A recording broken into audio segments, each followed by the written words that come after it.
everyone. I'm Dani. Sorry, my eyeball itched. And I am going live because I kind of wanted to share with everyone what got me into volunteering here and what got me into working with VOP and moving from the Bravo base with everyone to the new Alpha company. So here's a little bit of my background. I suffer from really severe depression, anxiety, PTSD, along with several suicide attempts. And even before I came to VOP, I was still kind of in that state where I didn't necessarily care if I lived or died. I would consistently check myself in to the hospital for suicidal ideation. But after I found Bravo Base and VOP, it's kind of like everything changed for me. And it's kind of helped save my life. And now I feel like all I can do is really return the favor and try to help save other people.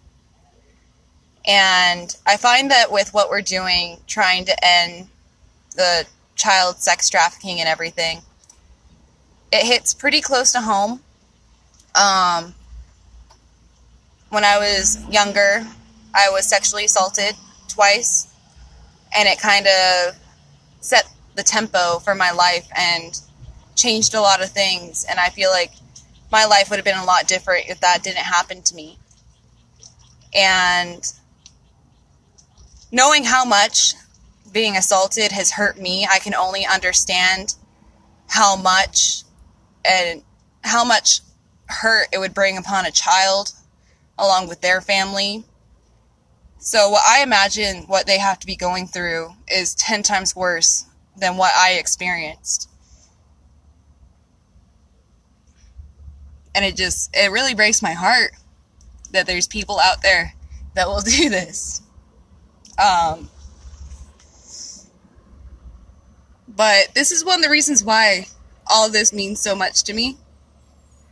'Cause I know how much it hurts, and I know how hard it is to keep on going on after something so traumatic happens, and my heart aches for any family member that has lost someone or who has had a sister, a child, a loved one of any sort have to deal with any kind of trauma such as this. I think a lot of people assume that a lot of the volunteers are just here because, they think it's the right thing to do and that they really believe in what we're doing, which is great. It really, truly is.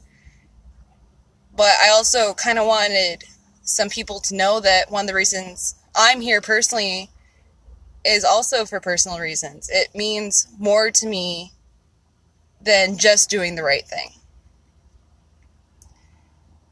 So, figured I'd just kind of let y'all in a little bit of my past. And I really hope that with what we're doing, we could end any suffering. I appreciate all the love and support.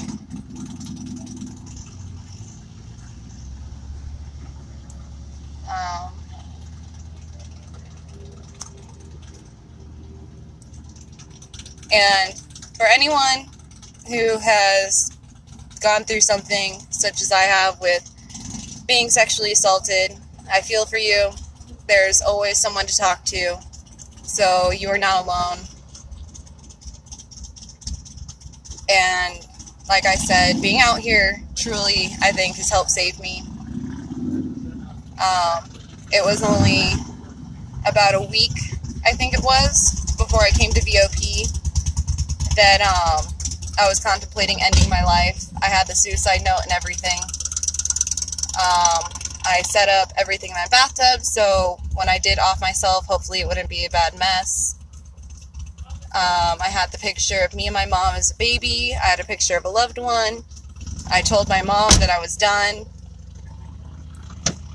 And I was pretty sure that was it, but that was about 2 months ago now, and here I am. So if you need some healing, if you need some love, if you need some support, if you need to find your place, come out and volunteer with us. The people that I've met here have become my family, and I feel that I am healing and getting stronger every day. And if you need that, come out, come help. It's hard, and it's not fun a lot of the time. It's hard work, and it's hard emotionally. But in the end, it's so worth it. It's so worth it. I hope that some of you will come out, and that the information I just shared with you will inspire you. I love you guys. If you have any questions, now's the time to ask.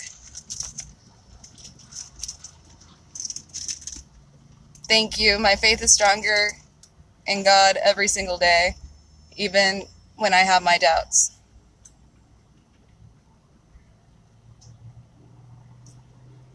I'm sorry for your loss.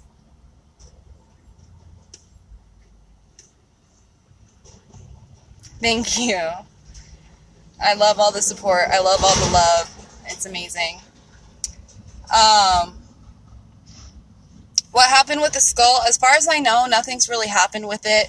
I know that they took it and they examined it, said that it was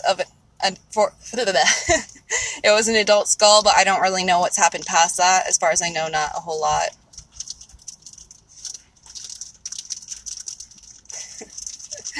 I try to smile as much as I can.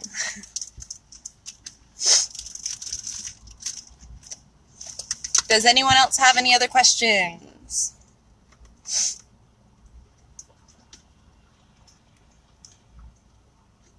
As far as I know, I don't think we've contacted Truckers Against Traffickers. We have so many people we're trying to reach out to right now. It's a very long list, so we're trying the best we can.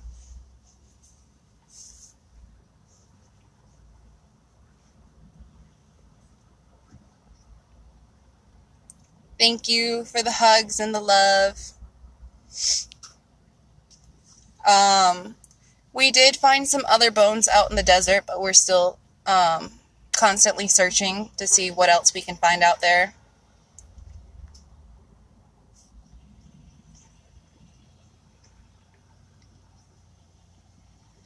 I did hear about the coyote leaving the 6-year-old boy alone in the desert, and hopefully with what we're doing here in Tucson, we could spread out more and make sure that it doesn't happen anywhere else in Arizona. No, it's not still raining here. It rained for about like a day, and then it was done. So much for that.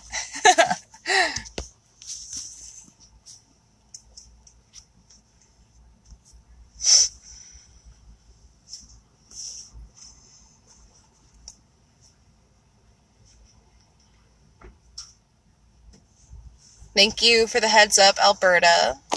I will keep that in consideration.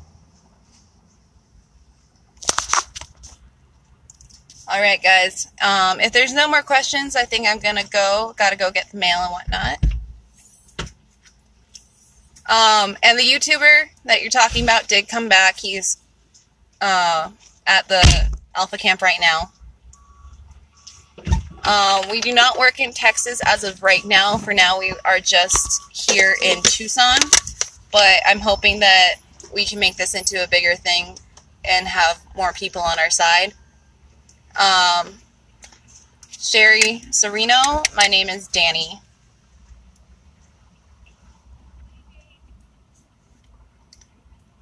No coyotes have been physically caught by us right now, but we have caught on to some new information and some new sightings.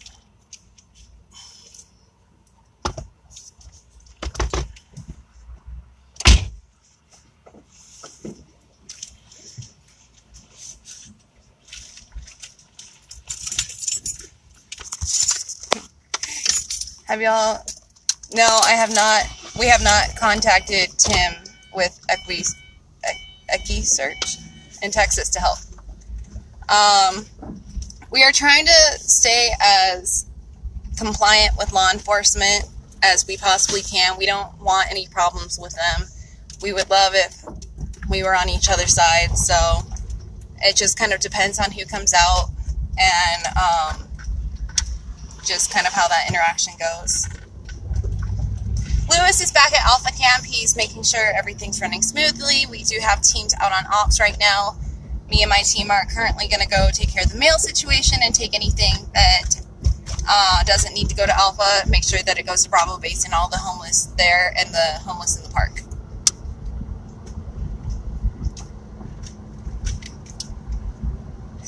No, there's nothing I really need.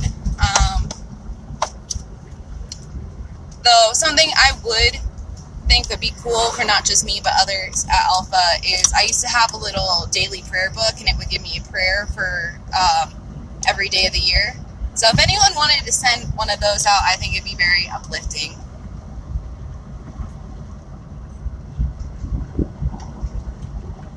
I think that we are disrupting the Coyotes' plans and what their intentions are.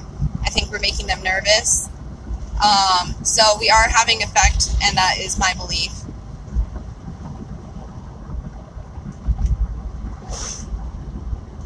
And Captain's doing okay. She's been a little more skittish, kind of like when I first got her from the shelter, but she has also been alone for almost like a month. So, but she's doing all right, and I love her, and I'm so glad that she's back.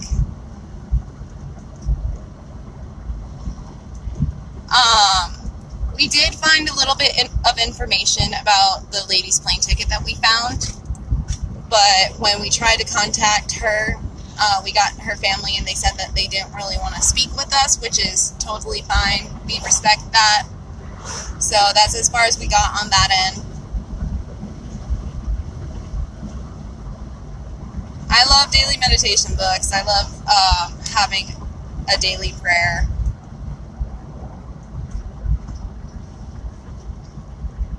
I love you, Kaylee. I'm so glad that your surgery went well yesterday.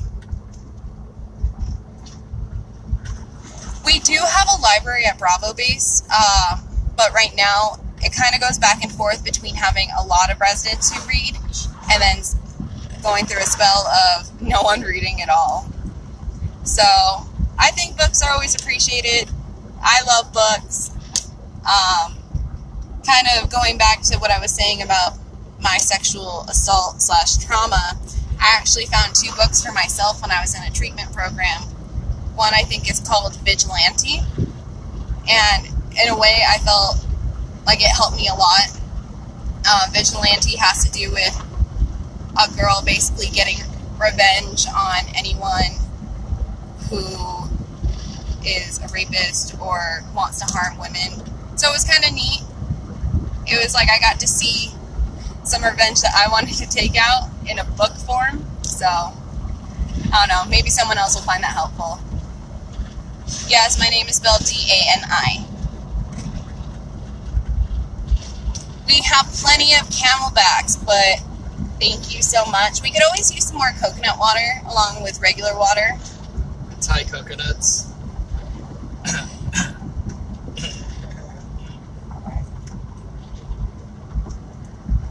Thank you, Diana, for posting the address. I know that a lot of the times you guys want to know what the address is, and I don't have it memorized, so sorry for that. Oh, it's a work in progress.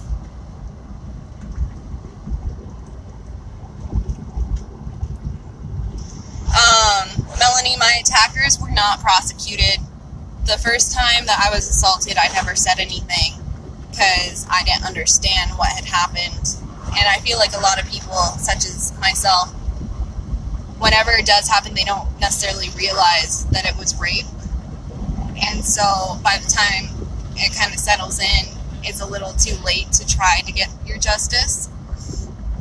The second time I did try to take him to court, I was more kind of convinced by the police to do it rather than me wanting to do it. And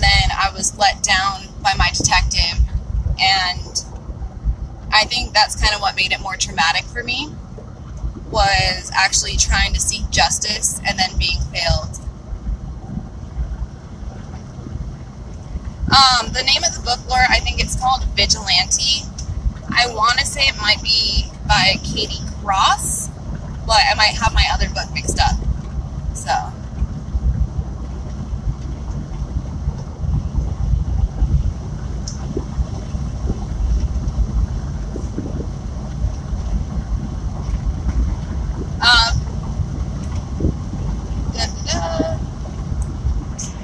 Trying to scroll through all the comments. Yeah, I definitely feel that the justice system let me down. It was really hard on me, but only get stronger every day.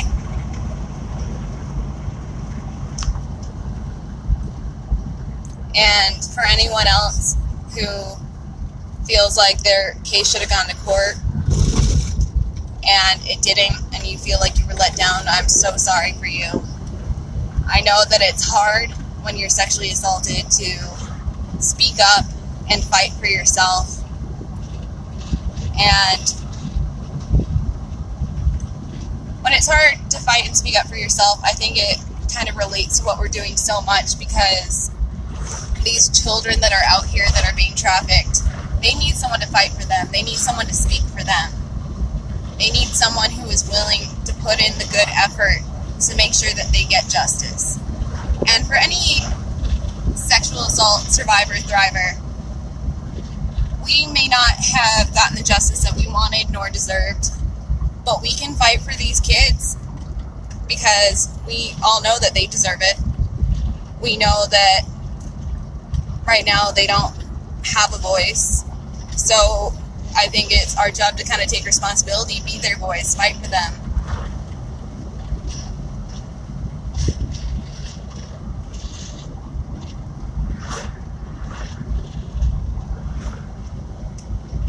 You know what? I have seen some comments from other people